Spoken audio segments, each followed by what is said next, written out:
என் ஆண்டவருடைய விசேஷத்தை பாருங்கள். யோனா தீர்க்கதரிசி கிட்ட எப்படி பேசினா புரியுமோ அப்படி பேசுகிறார். யோனாவை விழுங்கும்படி ஒரு மீனுக்கு கட்டளை இடுகிறார். அந்த மீனுக்கிட்ட என்ன லாங்குவேஜில் பேசியிருப்பார்? Hebrew, Aramaic. அல்லேலூயான்னு சொன்னா அதுக்கு புரியாது. அல்லேலூயா. அந்த மீனுக்கு என்ன சொன்னா புரியுமோ அப்படி சொல்லியிருப்பார். அடுத்து ஒரு செடி வளர்ந்துச்சு, ஒரு ஆமணக்கு செடி. அந்த ஆமணக்கு செடி அழிக்கிறதுக்கு அந்த பூச்சிக்கிட்ட எப்படி பேசியிருப்பார்? பூச்சிக்கிட்ட எப்படி பேசினா புரியுமோ யாக்கோபு என்னும் உனக்கிட்ட எப்படி பேசினா புரியும்னு எனக்கு தெரியும். ஆமென். அதிசயமா நடத்துறாருல, என் கூட பேசுறாருன்னு சொல்றவங்க கைகளை உயர்த்து. ஆமென். நடந்தாலும் படுத்தாலும் அப்பா நீர்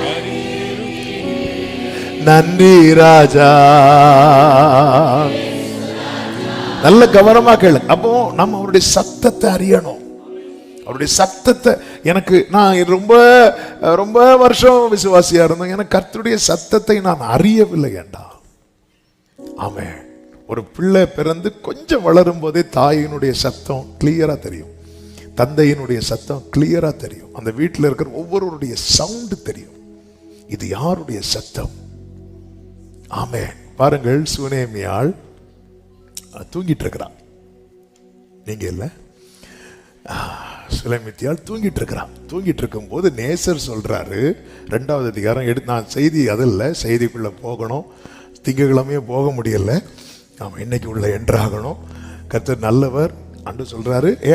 அவளுக்கு மனதாக மட்டும் இங்க சொல்ல மாட்டோம், ஆண்டவர் சொல்லுவார் அவளுக்கு மனதாக மட்டும் அவளை தூங்க விடுன்னு சொன்னதும் உடனே இது என் நேசருடைய சத்தம் அல்லவா. இப்படிதான் இருக்கணும்.